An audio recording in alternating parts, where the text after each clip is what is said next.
Good morning, everyone. Pete Pardo here from Sea of Tranquility. Welcome to another edition of Ranking the Albums. Happy Friday to everybody. Today we're going to look at a pretty cool little band that only ever released 3 albums, but they're 3 pretty damn good albums, I think. You got a superstar drummer featured in this band, as well as 2 brothers, also pretty notable. I'm talking about the Baker Gurvitz Army. So some of you are probably thinking, okay, Baker, is that Gingerbaker? Gurvitz? I don't know who that is. Well, anyway, Gingerbaker, obviously, from Cream, Blind Faith. He had the Gingerbaker's Air Force, I should say, right prior to this band.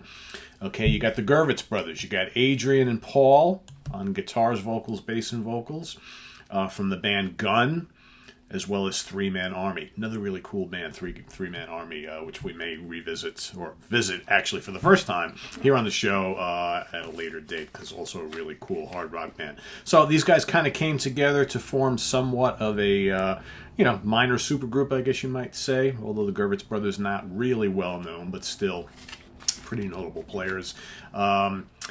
Like I said, only released 3 albums. We're only talking about, maybe 3-4 years here, tops, that these guys were together. They released 3 albums in 3 years. All really good. I had a hard time with this ranking, even though it's 3 albums, because I really dig all 3. But I was like, well, got to do them in kind of the order of your preference, right? And that's what we're going to do. So I'm going to start off with my number 3. Let me put these down here. So 1976's Hearts on Fire. No, not the Hammerfall song. Hearts on fire, burning. No, sorry, wrong band, wrong style of music. Like I said, their last studio album. All right, produced by Eddie Offord. Okay, everybody knows Eddie, right? Longtime producer and engineer for Yes. Here you got John Norman Mitchell replaces Peter Lemmer on keyboards. Okay, so they were basically a 4-piece. It was the 3 main guys, and then they usually had a keyboard player. You got Hearts on Fire, kicks things off. Kind of, this band, they were often labeled like an early, mid-70s hard rock heavy metal band, all right? I don't know how much heavy metal there is in this music. They're definitely a hard rocking band. There's definitely some elements of prog and fusion at times. They're a fairly heavy band, but, we're not talking Judas Priest heavy here. However, the title track is pretty heavy, okay? Definitely heavy if you like 70s hard rock / proto metal, so to speak. To me, it sounds like kind of like Mountain and Cream kicked up a few notches. So real beefy, metallic, kind of fuzzy guitars, molten, guitar solos, lots of, just really cool riffs. Very good song. You got this guy, sorry, they were a 5-piece, not a 4-piece. You got Mr. Nips is the guy who, on their last 2 albums, singing mostly lead vocals. Adrian and Paul also sang as well, but Mr. Nips is the guy that they brought on board to help out with the vocals. Really good singer, too. So you got Neon Lights, not Neon Nights, Neon Lights, crankin' blues rock number. You got Smiling, which is, to me, kind of like funky West Coast pop. I think kind of like Player, that sort of thing. Tracks of My Life, emotional, got strings and piano, kind of proggy. Great vocals from Mr. Nips on that. I know Mr. Nips, what kind of weird name is that? Don't know. Flying In and Out of Stardom, big frantic riffing and drumming. Kind of reminds me of like some of Robin Trower's more up-tempo material from that same time period. Lots of guitars, good, cool, funky rhythms, got a bluesy vibe, that sort of thing.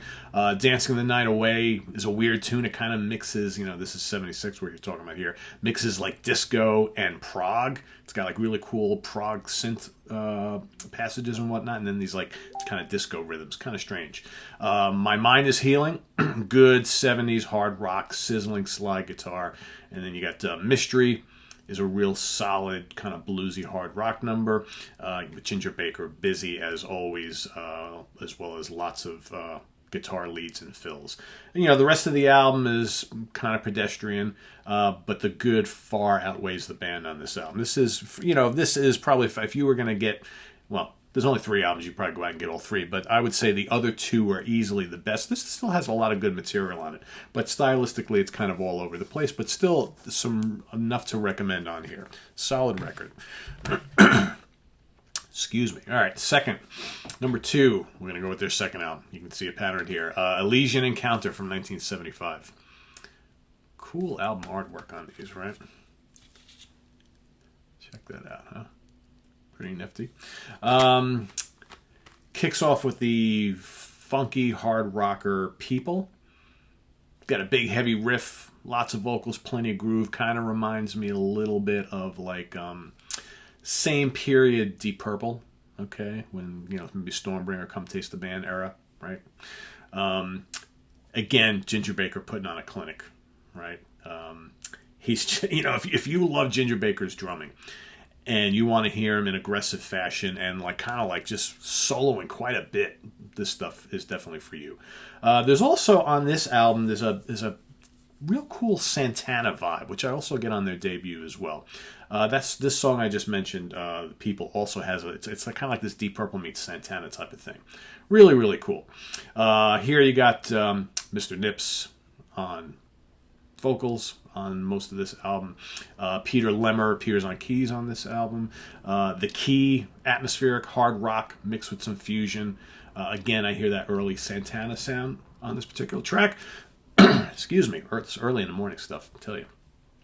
You got a song called Time, which is big groove-laden blues rock with some absolutely scorching Adrian Gurvitz guitar solos. This guy is a player.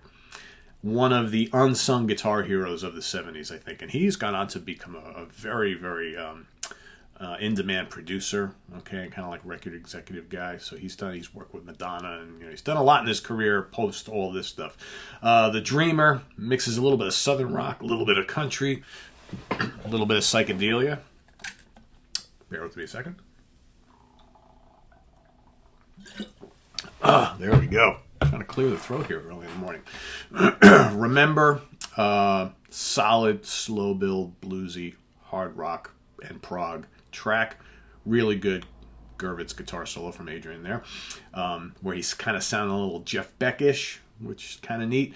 The Artist, another one of those slow build numbers that really packs a punch around the midway point. Okay, with some big riffs, lots of guitar solos. Ginger Baker kind of, going berserk all over the place. And then you got The Hustler, which brings on some heavy funk elements. You got electric piano, tasty guitar licks. Just a really, really good closing song here on this particular album. So, yeah, I like this. Again, a lot of different styles on here, but really good musical arrangements.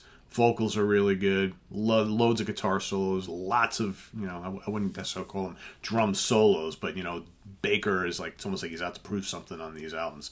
And he's doing all sorts of thunderous stuff at all times. So, I've over the years, I've read like various reviews of some of these albums, and it's almost like some of them say, Ginger Baker is just basically, every song is like a drum solo and they put all the musical arrangements around it. I don't necessarily agree with that, but if you like busy Ginger Baker, drum work, he's definitely not laid back on these albums by any means.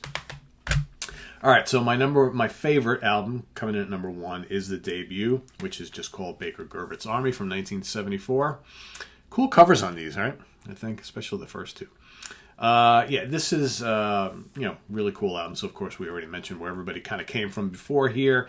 Lots of various musicians and singers kind of helping out in this album. There's a big, long guest list of, backing vocalists and people, strings and, keyboards and all that kind of stuff. But this is a really, really fun, enjoyable album. It's got hard rock, it's got prog, it's got fusion. All right, it's kind of like a little mix of everything. Again, this band is always labeled as like early heavy metal. I really wouldn't call it heavy metal, but good stuff. Help Me kicks things off in fine fashion, I might say. You got Baker rumbling all over the place, some crisp guitar riffing, majestic keyboards, really good vocal hooks on here.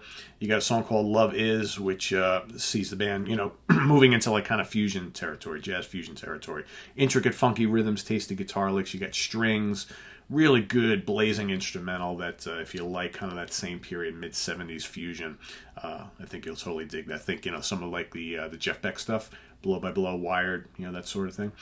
Really good stuff. What else we got?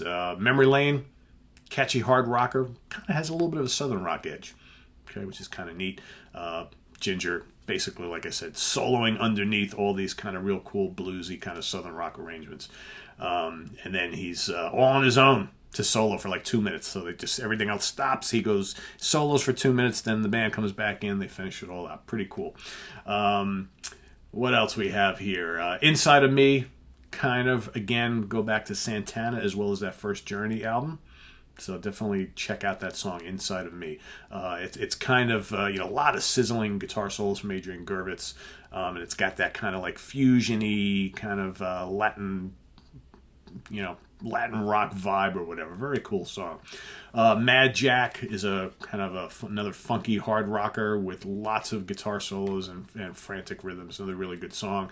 For Phil, number 4, Phil, is a slow blues with some cool slide guitar. Since Beginning, another bluesy rocker with some kind of quirky arrangements that kind of remind me a little bit of like the Allman Brothers meets Frank Zappa, if that makes any sense. Lots of guitar and keyboard and drum solos and stuff like that. Kind of another jammy tune. Pretty cool. So, I would say there's lots of love on this album. Lots of love on all 3 of these, actually. So that's my ranking. The debut from 74, Elysian Encounter, the second release, comes as number 2, and number 3 is Hearts on Fire, the final album.